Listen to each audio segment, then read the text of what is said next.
This is The Spot, a BYU-Idaho radio production where we talk about what you talk about at BYU-Idaho. Today we are here with Camille Colditz. Lizzie Ammett. And my name is Grace Andrus. Today we're talking about dating, which is a very hot topic here on campus. I feel like everyone has opinions, everyone has experiences. I mean, we all have our own experiences. Definitely. Yeah, do you want to tell us about your experience? My experience? Yeah. Right now, my current experience? Yeah, what's your current dating update? Dating update. I have a boyfriend. We've been dating for 4 months. Next week is gonna be our 4-month anniversary. Cute. Which is crazy. Yeah, his name's Dylan. He's great. We're long distance right now though. Shout out Dylan. Shout out Dylan. But yeah, he's back in Washington. We're long distance, which is sad. He's my first boyfriend. So yeah. Cute. How are things going? They're going good. Yeah? Super good. Yeah, it's great. It's so fun. Do you love him? I think so. Okay, cute. Don't watch this, Dylan. Don't watch this. Do not watch this. We're sharing too much information. No, he's great. He's That's awesome. How did you meet him? Oh, it's a long story. It's a super long story. But basically, what do I say? Back at home. Cute. Yeah. And No, go ahead. I met him and his best friend Connor. Me and my sister met them both at the YSA, and now my sister's getting married to Connor, and me and Dylan are dating, which is super fun. That's super we got best friends. Super cute. That's cute. So you guys met the same time that your sister and him and Connor met? Well, we definitely knew about Connor for a while. We grew up in the same area, but Dylan is a convert and was a member of church super recent, so met him later on. But I actually I knew his ex-girlfriend, and she also had the same name as me, which is crazy. So I knew about him, but I never met him. So, that's crazy. I don't know if I could date someone has the same name as my ex-boyfriend. Yes. I don't know. Kind of But I questionable. mean, maybe I can. Who knows? Yeah, I'm like, do you think about her when you say my name? Valid question. Ask him. Yes. Oh, yeah. Tell us what he said. Yeah. Oh, that's awesome. That's super happy. Super fun. What about you? Current dating update. I also have a boyfriend. Ew. Ew. Yes. Just kidding. It's been so much fun. We've been dating for 2 months, and I don't know, it's still pretty new. I haven't had a boyfriend, official boyfriend. Situationships are so silly and happen all the time out here, especially out here. So if you're in a situationship, end it. If he's not committing to you, That's actually I'm valid. looking right. End it. What's the 3-month rule? I've hit 3 months. Gotta do it. Yeah, 3 months of situationship is too long. But anyways, besides the point, Kyle and I have been dating for 2 months. It's been super good. I don't know. He's awesome. Do you love him? Yeah? Yeah. Okay, what if I do? And what? Shout out Kyle. Shout out Kyle. She loves you. Don't tell Never, not never. It's a secret. Just kidding. No, he's awesome. I love him a lot. And it's been good. I mean, BYUI standards, we should be married by now. Yeah. But I don't know, 2 months and then marriage is a little fast. If that's you and your story, don't get offended. That's just... My parents, they got engaged after 2 weeks of knowing each other, so. See, so at this rate, Kyle and I should have grandkids, is what you're saying. Basically. It's crazy, but yeah, he's awesome. Yeah. Anyways, what about you, Lizzie? Well, I'm unlike you two. I am single, but I've been going out on some dates, but yeah, just Do you have single. any crushes on anyone? Not really. I'm kind of just I've always been not super concerned about dating and stuff, but now I'm just kind of we're gonna trust in the Lord with this. It'll happen eventually, but also why can't it happen right now? But Honestly fair. no, I'm I've trusted you for an hour. Where is my? I've trusted you for 20 plus years. No, Where's my exactly. husband? Where's my eternal Exactly. I'm companion? I went on a mission because you said that was it, and I couldn't get married. Exactly. So now I'm back. Where are the fruits of my labor? Where are the fruits of my labor? No, but it's been good because I've just been working on myself, which is this is basic single answer. I'm working on myself, but it's important, I it's been think. important. Yeah, I have gone on dates with some really good guys though. That's good. That's cute. Have you ever had a boyfriend? I have never had a Oh my boyfriend. gosh. I know. That's exciting. I know. I know, but at that point, I'm I think, not relationships are weird, but I'm you both know you like each other. No, you that's can so kiss real. all the time. Honestly, What? Honestly, What it's is cringe. that Having a No. boyfriend is cringe. No, I'm like, I love my boyfriend. I can't comprehend that because I've just never experienced that yet. So I'm Yeah. like, I'm sure when it comes, I'll be like, oh my gosh, it's amazing. But right now I'm like, that's very interesting. Yeah, honestly, that's fair. I feel like being single and being in a having a boyfriend, equally cringe. Being engaged and married, super fun. But I feel like Yeah. I'm like, I don't want to introduce him as my boyfriend. You know, I want to introduce him as my husband. But like, not right now. Fiancé or something. Not right now. Not right now. Maybe I'm sharing too much. We'll cut that out. That's how I felt with Dylan. I was like, I'm actually dating. I like sit there and be like, no way, I'm actually dating him. Like, he's actually my boyfriend. No way that I'm like thinking of this Yeah, no, long term. So It's weird. crazy. What a crazy concept. Yeah. Yeah. So you're on a dating list, Yes, right? I am. Will you tell us about that? Yeah, so it was actually before my mission, I was in a class and the professor said that he had a dating list where he tries to match up people to go on dates and to have like that high standard of dating and to like kind of bring dating up to a higher standard. Yeah. And so I was on it before my mission, and then I came back and I asked him if he was still doing it, and he is, so I'm on it again. Man, Yeah. that's awesome. Yeah, That's awesome. exactly. Man, if only we had a brother Hunt somewhere. Brother I Jason know. Hunt. Where's he at? Okay, cool. So Lizzie was just telling us that she's on your dating list. Lizzie has been on my dating list for a bit, yes. So what is the dating list? Okay, the dating list. Break it down for us. Well, I got super frustrated watching dating at Rexburg, at BYU-Idaho. And I felt bad for people because my marriage and family are the greatest thing that has ever happened to me in my entire life. And I just thought, somehow I've got to help people get here. Yeah. And I teach like 500 students a semester. Surely I could find 2 people that are similar interests. So I just kind of started this underground thing where I would bring in the boys and I would interview them and I would try to find similar preferences and likes. Yeah. And then I learned some mistakes along the way that not everybody should be dating. Yeah. Not everybody's ready. Not everybody's ready to get dating. So I created this criteria and I said, look, guys, if you want to be on my list, you have to pass 4 criteria. You have to Okay, be- wait. What are they? Tell us. Sorry. Number 1, you cannot kiss her on the first date. No Nick Mo's on the hunt list.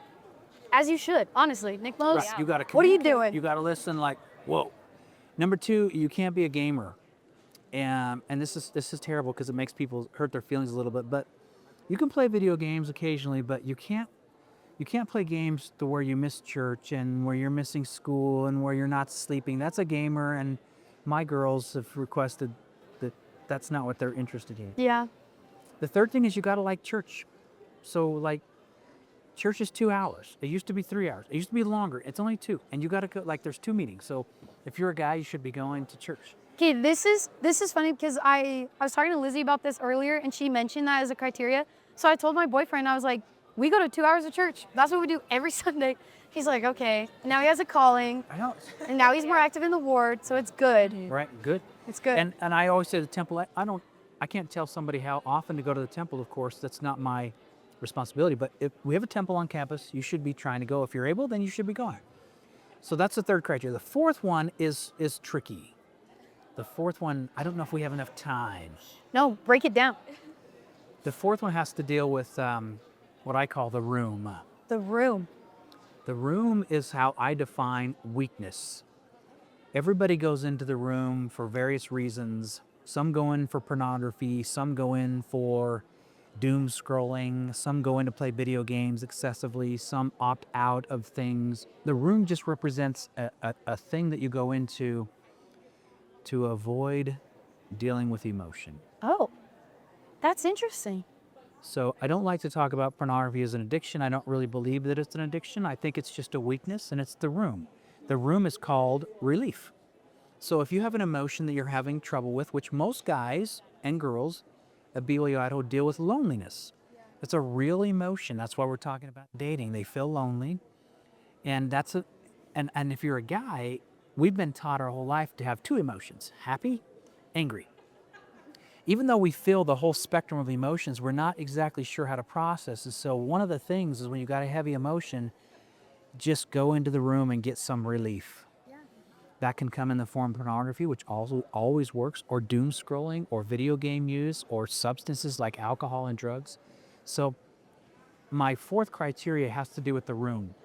And I'm interested in not finding perfect people, but I'm looking for people who are at least trying to stay out of the room. Okay. Before, I had the 6-month criteria of no pornography for 6 months. That was an impossible criteria, and I think I was actually making people feel worse about themselves. And so I've changed that, modified it, and realized, no, it's just about the room, and we want people who are working to stay out of the room. That's my fourth criteria. And is that for girls and boys? Well, I ask the boys, and I ask them in my class. Of course, they don't respond in class, but I just say, look, if you meet this 4 criteria, you should come see me. I found that the girls interested in those kinds of guys, they come. So I don't have to interview the girls, Okay. because if you're a girl not interested in that, you don't come. If you want to do Nick Mose, then I'm not your guy. Yeah. If you don't like church, I'm not your guy. I still like you, but I probably shouldn't set you up on dates Yeah. with the people that are on my list. That's fair. So how long is your list? Do you know? Is it like super, super long or? No. Really? I probably have like 50 girls on there and like 30 guys. You'd think that why can't they all get married? But, people are different. Yeah. Not everybody works for everybody. I don't just randomly do it. I really put some thought into it and try to make it work. And it's worked at least 27 times. Like 27 people have gotten married Yeah. and are still married? And are still married. Way better than when I was bishop. I married 7 people. They all divorced. But when I'm doing it on my dating list, way better. Those are crazy stats. That's awesome. So when you're setting a girl up with a guy, do you like send the phone numbers to each other? Do you invite them in your office? I bring the guy. No pictures. Oh, okay. No fake book stalking. You have to trust me. Okay. So the guy gets a number gets a name and a number. It'll say like Lizzie, number, send. And then the guy is instructed to say, hey, this is Michael and Brother Hunt sent me. That's kind of the code for this is the dating list. Oh, But I'll text the girl beforehand so they're never surprised. Says, hey, and Michael should be texting. that's awesome. Do you kind of just like go through the list and just like? Oh yeah, and then I have an Excel spreadsheet and I'm like, You have an Excel spreadsheet? I got like self-appointed tech secretaries that like, I want to play, so they help me keep it updated. That's I share the awesome. document and we put names of people so I don't overlap. Yeah. The mistake I often make is sometimes I'll set up roommates with the same guy. Bad. Yeah. So I've had to add some color coding so I can avoid that. That's amazing. Because one time I did that and both girls fell in love with the guy. Oh, And I created, Oh no. what happened? that was the opposite of dating. Yeah. That Wait, was so DEFCON 6. did any of them end up with the No, man? it was a disaster. Oh, it was a disaster So for It everyone. was such a disaster that I realized I better get color coding and keep myself. If they're roommates, do not set these Yeah. 2 up with the same person. That's fair. So do you have like their interests listed too? Like what they like doing Yeah, for I take a fun? few notes of where they're from, and I ask them like, what kind of girl are you looking for? And I ask the girls, what kind of guy are you looking for? And so they give me criteria, and then I'm not perfect at it, so I usually do a spectrum. I try to send 2 at a time, so I'll send 2 people from different, boxes, but different Yeah. corners of the box. And we'll see which one works the best, and then we kind of narrow it in. Sometimes it works right out of the box. Yeah. That's cool. That's awesome. Do you have people like telling you about the date right after? Like I come in? love that. It was awful. It was terrible. I would love to be intervened, but I go through like 100 breakups a semester because I'm so invested. And when they don't work, I'm like, oh, it hurts so bad. Like, I'm sorry, but you did sign this, so you can't sue. Exactly. That's awesome. But I like to hear about them, but there's no obligation. I actually stay out of it. After the first date, I'm usually like, Yeah. I'll stay out. That makes sense. So how long have you and your wife been married? 31 years Holy cow. next month. That's awesome. And when did you get the inspiration for this?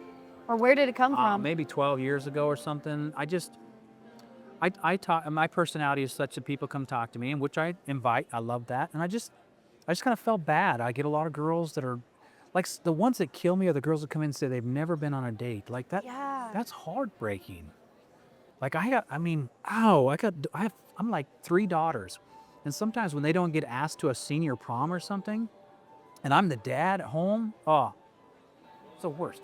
No, it's fair. I think a lot of times, like, guys and girls, but I find that guys need to just be called to a higher place sometimes. I have three younger brothers, and I'm like, are you taking girls on dates? Are you actively asking girls out, treating them well? Not with the intention of like trying to marry them, but just get to know them, hear it if you vibe, that So kind of thing. That's the heartbreaking when I have a girl that says she's never been on a date. It breaks my heart because she's a good person. I rate all girls on mom factors. I'm like, this is a great mom right here, guys. Where are you missing this? So if I can lower that activation energy by giving a number out and encouraging, why not? Yeah. You got to do something. It's not about marriages. I tongue-in-cheek brag about that. I'm not really in for that. Yeah. I'm trying to help people find somebody else. And if I can do just a little bit, I got to try. Yeah, I mean, just a little bit. You had 26 couples married? 27. 27. That's awesome. And that's generations of Not that I'm keeping track. 27. Yeah. That's awesome. Maybe 28? Maybe. We'll see. We're working with Lizzie. Have you been on any dates from the dating list? I have. I've been on a couple of them. But something that I really loved was just like the standards. So I remember like the first date I went out that he set me up on, I just, like the standards were so much better and he kept it and he was super nice. And although it didn't go anywhere, like very polite, Yeah. very nice. And so all of them have that characteristic. And there are some that I do like vibe with more. And then there are some that I'm like, I don't know if I'm the girl for you, but it's still like, Just the quality of it's the date. quality of the date. Yeah. It's always really high. It's safe, Exactly. and I can guarantee a safe first date. Yeah, exactly. When they're like, we're not allowed to touch you on the first date. We're not, and then I'm like, that's perfect. Which Like, is so nice because I feel Yeah. like I've gone into dates whenever I was in the dating world and on dating apps where they want to kiss me on the first date, and then if we make out, then that's the standard, and then they just want to make out after that. And I'm like, yeah, how did we get here? What are we doing? exactly. Yeah. Going to like here, like in high school, I didn't really date that much, and I kind of thought that was the standard for everyone. Like I thought it was normal to not kiss in the first date, and Yeah. and like they want to kiss. And I'm like, wow, that's crazy. Yes, Kinda it's crazy. scary. I feel like BYUI has like the two standards of either wanting and like marriage hungry or just wanting to make out. And it's hard to find Yes. someone who's just trying to get to know you, who's a high quality guy too. There's another element to my dating list. I mean, I know it's fun setting up people, but I also want to encourage the guys that I can touch in my class vocally to say, this is not okay to take out these girls and try to do this. So I'm actually, even if I can't set up a guy on my dating list, at least I'm telling them, this is not okay.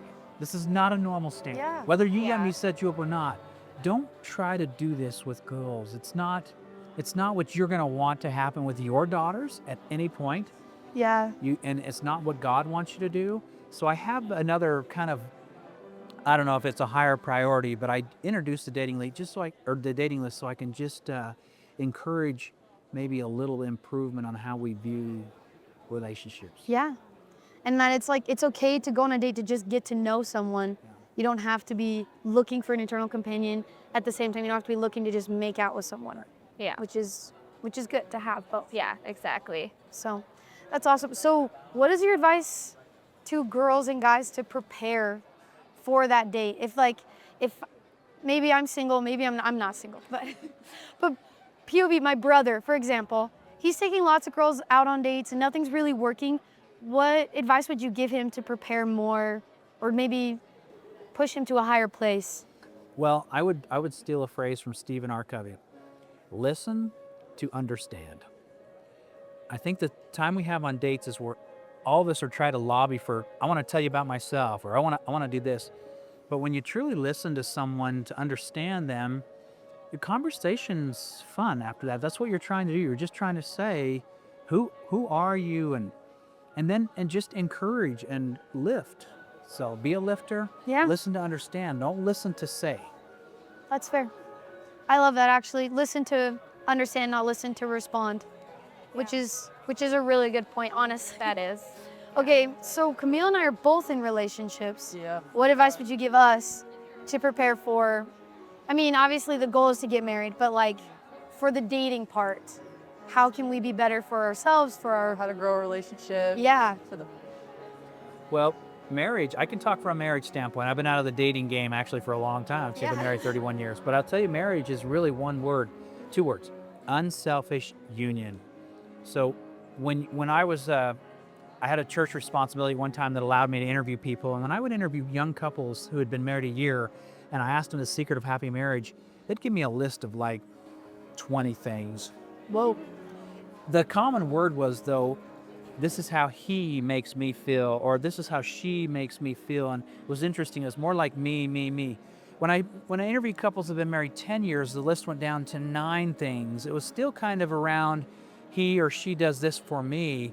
But when I interviewed couples that have been married like 55 years, Yeah. and I asked them the question, what's the secret to happy marriage, Jared? They couldn't give me a response. Really? There was no words to describe what it was. It was really eye-opening to me. They had simply become one in purpose, in strength. It wasn't about what he or she does for me. It was just total concern for the other person. That can be, you have to be careful with that because you don't want to give up on school and work. You have to live your life. Right. But the other person is part of you, so you adopt their world and they become the same now. So now we have one purpose. I think unhealthy relationships are as one person running to the needs of everyone else. That's not what I'm saying. It's that both people have accepted the other person's world and it's become one. Yeah. And they didn't. They looked at me as if that was a foreign question. I was like, whoa. I've got to rethink my relationship. So my wife now is just we just are. Yeah. It's not about who's done the dishes or who's ahead or who buys or who does. It's just like we are. That's awesome. And all of our responsibilities, our thinking, our shared, our concerns, that's what it is. That's our life. I love what you said, like accepting the other person's world and just becoming like the same. You share the same world that you live. You have not like the same goals, but the same intentions.